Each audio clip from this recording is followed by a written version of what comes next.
Hello everyone, you are welcome to learn English easily. Today we will do chapter number 2nd of class 12th from the book Flamingo.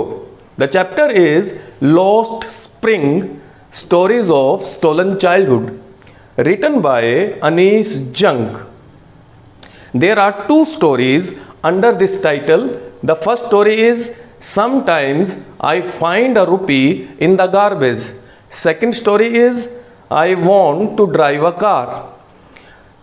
पहले हम इस title को समझ लेते हैं लेखिका के अनीस जंग के बारे में जानने से पहले। टाइटल है लॉस्ट स्प्रिंग। लॉस्ट का अर्थ होता है खोया हुआ। स्प्रिंग का शाब्दिक अर्थ है बसंत अर्थात सावन का जो मौसम होता है, लेकिन ये सिंबॉलिक है यहाँ पर बचपन का। तो यहाँ पर इसका अर्थ हुआ खोया हुआ बचपन। स्टोरीज ऑफ स्टोलन चाइल्डहुड बचपन को ही कहा जाता है। स्टोलन होता है चुरा लेना अर्थात छीन लेना। बचपन जो छीना जा चुका है उसकी कहानियाँ, क्योंकि दो कहानियाँ हैं इसलिए स्टोरीज है। पहली कहानी समटाइम्स कभी कभार मैं 1 रुपया गार्बेज अर्थात कचरे में से ढूंढ लेता हूँ। सेकेंड है I want to drive a car, मैं एक कार ड्राइव करना चाहता हूँ। आइए इसके बाद हम लेखिका अनीस जंग के बारे में जान लेते हैं।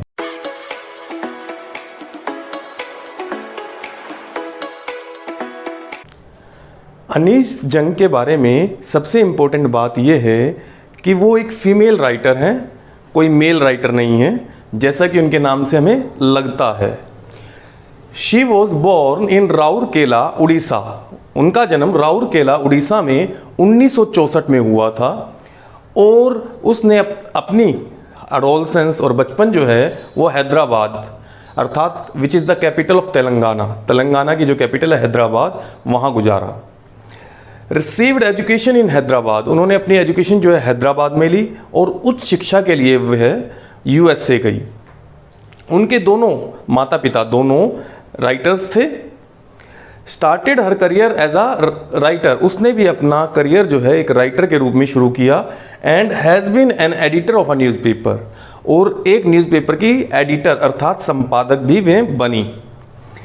Chapter is an excerpt means अंश, भाग, हिस्सा, पार्ट फ्रॉम हर बुक। ये जो चैप्टर हम पढ़ेंगे ये उनकी एक बुक का अंश है, एक्सेप्ट है, जिसका नाम है lost spring stories of stolen childhood. इसका मतलब क्या हुआ कि ये जो टाइटल है ये उनकी बुक का नाम का टाइटल है और इसे चैप्टर का भी टाइटल बना दिया गया है।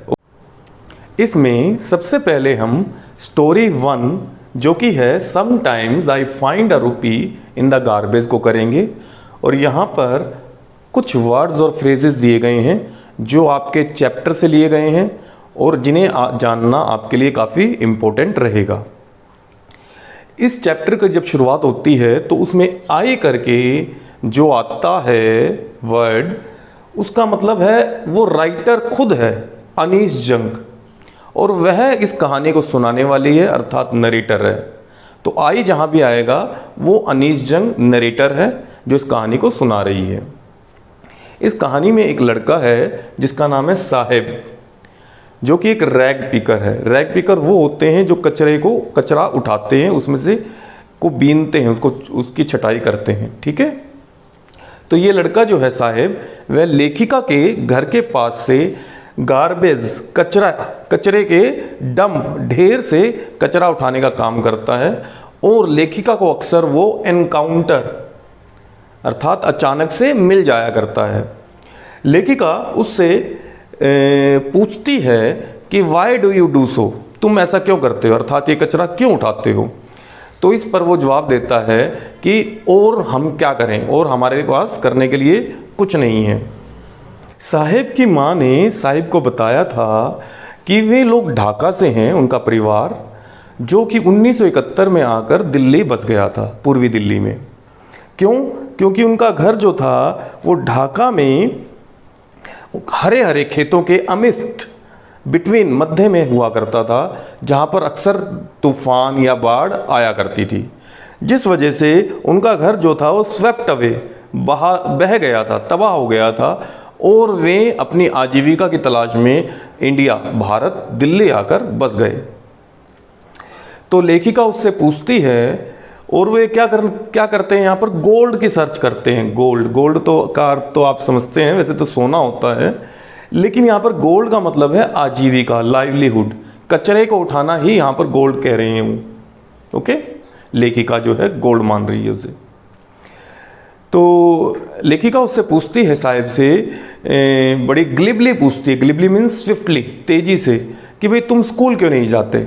इस पर वो कहता है, जब हमारे पड़ोस में कोई स्कूल बनेगा तो मैं स्कूल चला जाऊंगा। इस पर लेखिका कहती है कि अगर मैं स्कूल शुरू करूं तो क्या तुम आओगे। तो इस पर वो जवाब देता है, हाँ मैं ज़रूर आऊँगा। एक दिन साहिब जो है भागता हुआ लेखिका के पास आता है और उससे बोलता है कि क्या आपका स्कूल शुरू हो गया है। इस पर लेखिका बड़ी शर्मिंदा होती है, एम्बेरस फील करती है, शर्मिंदा होती है कि उसने जो वायदा किया था, प्रॉमिस, उससे वो फेक था, झूठा था।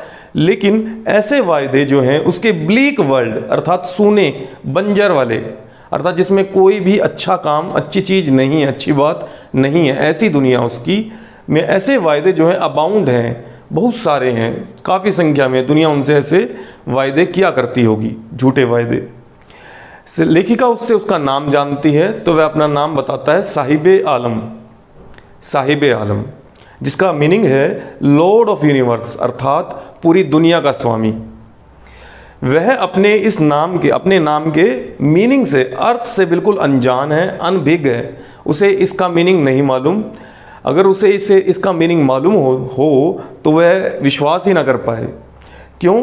क्योंकि वह अपने जैसे और बहुत सारे बच्चे जो बेयरफुट हैं, नंगे पैर हैं, जो कचरा उठाते हैं, उनके साथ रोम करता है, घूमता है, भटकता फिरता है सारे दिन।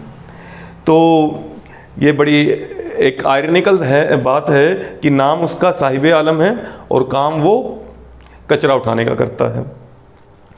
तो लेखिका जो है उनमें से बहुत से बच्चों को जानने लग जाती है, क्योंकि वो अक्सर उससे मिलते हैं और वे ऐसे लगते हैं लेखिका को जैसे कि सुबह जैसे पक्षी आते हैं, उनकी आवाज़ सुनाई देती है, ऐसे आ जाते हैं और दोपहर तक वो गायब हो जाते हैं। लेखिका उनमें से एक बच्चे से पूछती है, जो रैग पिकर हैं, कि तुम पैरों में चप्पल क्यों नहीं पहनते हो, अर्थात नंगे पैर क्यों रहते हो। तो वह जवाब देता है कि मेरी माँ ने मेरी चप्पलें जो हैं वो शेल्फ से ऊपर से नीचे, शेल्फ से नीचे नहीं उतारी हैं। इस पर दूसरा बच्चा बोलता है कि अगर उतार भी देती इसकी माँ, इसे दे भी देती तो ये खो देता। इस बच्चे ने जो ये बोल रहा है, पैरों में जूते डाल रखे हैं, लेकिन उसके जूते जो हैं वो अलग तरीके के हैं, मतलब मेल नहीं खाते हैं। जब लेखिका उस पर ये एक कमेंट करती है, पूछती है, तो वह पैरों को शफल कर लेता है, शफल अर्थात पैरों को पीछे घसीट लेता है। तो इनमें से एक बच्चा और है, तीसरा बच्चा, वही कहता है कि मुझे जूते चाहिए, क्यों, मैंने अपनी ज़िंदगी में कभी जूते पहने ही नहीं। तो लेखिका जो है उसने पूरे देश में वह भ्रमण किया है, देश के कई हिस्सों में वह गई है और उसने शहरों में, गाँवों में देखा है कि बच्चे नंगे पाँव घूमते हैं। तो वह उनसे जब जानने का प्रयास करती है तो वह एक्सप्लेन करते हैं कि ये पैसे की कमी नहीं है, ये तो वे एक परंपरा है, एक रिवाज है, इसलिए चप्पल जूते पैरों में नहीं पहनते हैं। तो लेखिका के अनुसार ये उनकी एक एक्सक्यूज़ है, बहाना है जो उसे लगता है, और ये परपेचुअल स्टेट ऑफ पॉवर्टी है। Perpetual state of poverty means हमेशा बनी रहने वाली दरिद्रता, अर्थात गरीबी है उनकी, जो उन्हें पैरों को नंगा रखती है, उनके पैरों को, उनको चप्पल जूते नहीं दिलवाती। लेखिका को एक कहानी, एक व्यक्ति की कहानी याद आती है जो उडुपी से है। उडुपी क्या है? अ सिटी इन कर्नाटका, कर्नाटका की एक सिटी है, वहाँ से व्यक्ति है। वह लेखिका को बताता है कि जब वह बच्चा था और स्कूल जाया करता था, तो रास्ते में, स्कूल के रास्ते में उसके मंदिर था, तो वह मंदिर रुककर स्कूल जाता था हमेशा। उस मंदिर का जो पृष्ठ था, पुजारी, वह उस व्यक्ति का पिता था खुद। तो वह हमेशा मंदिर में प्रार्थना किया करता था कि देवी माँ से कि उसे पैरों में एक पेयर ऑफ शूज़ की जूते दिलवा दे।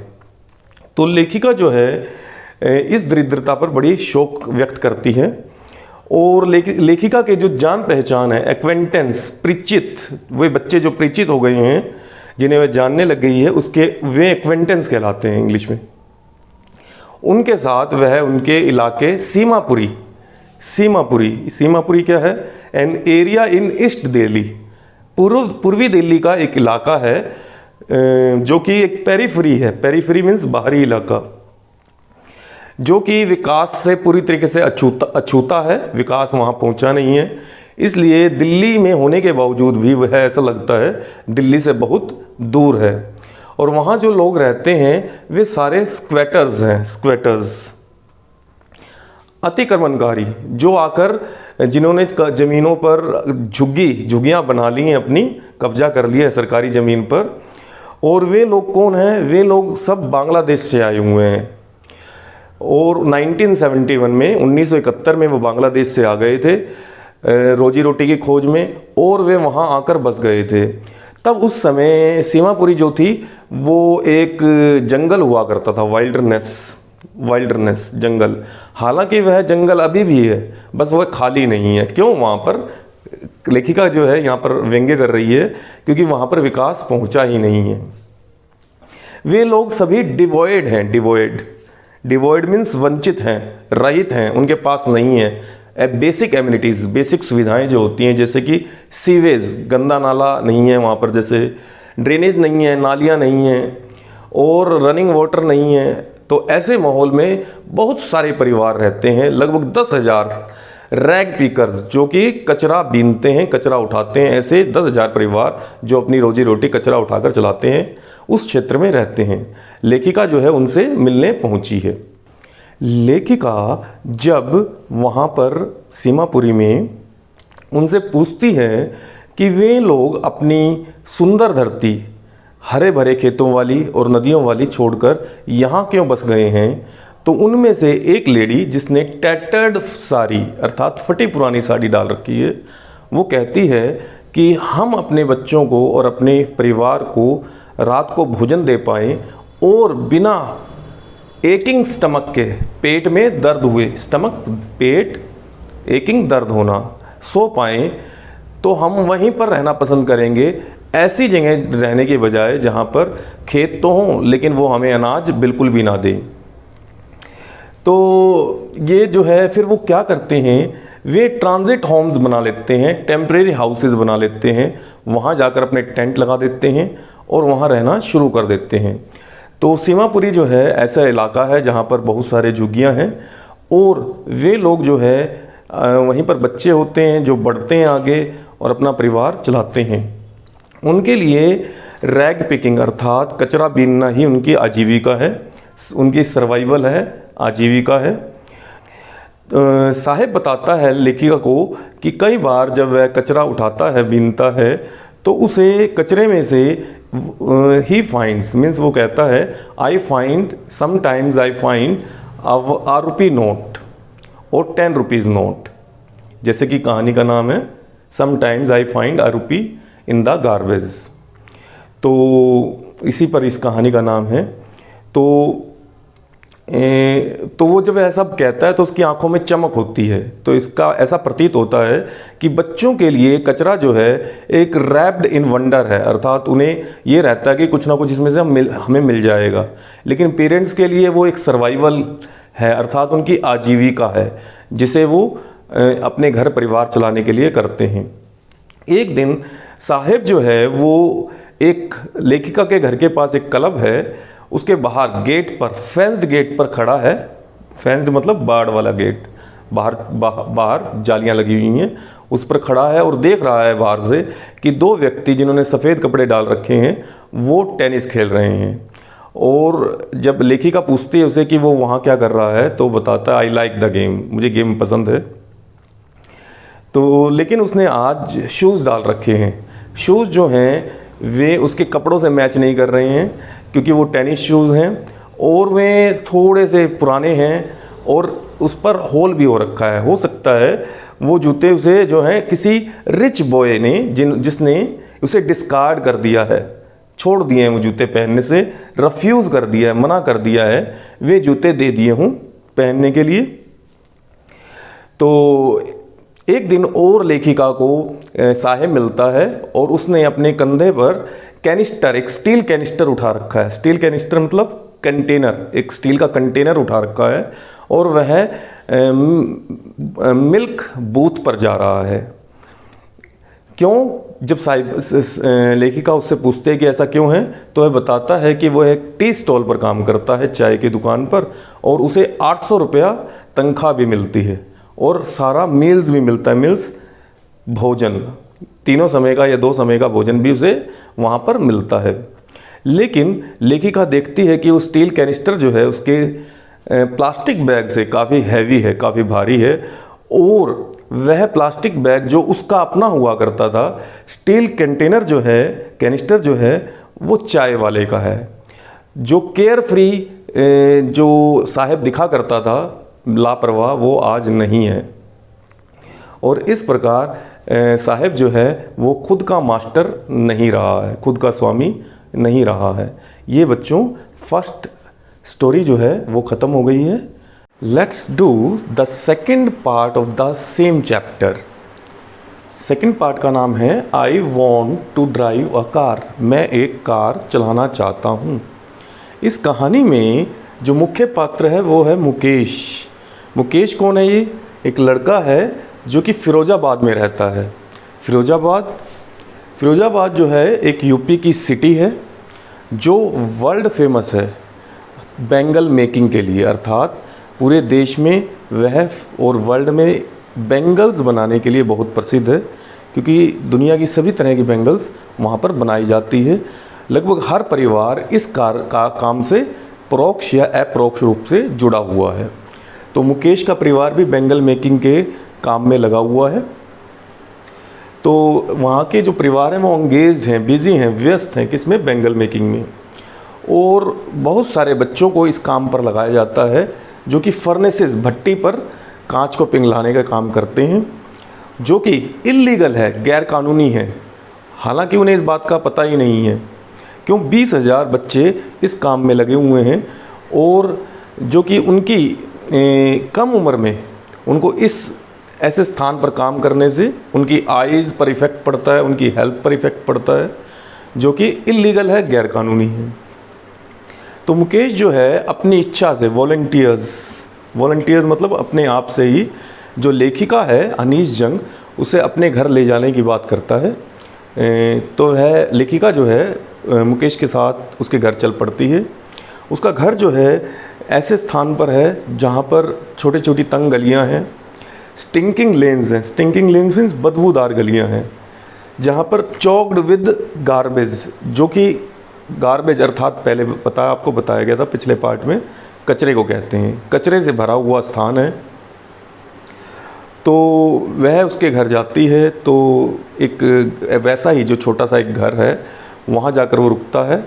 मुकेश लेखिका साथ में है, लोहे का दरवाज़ा है, वो खोलता है।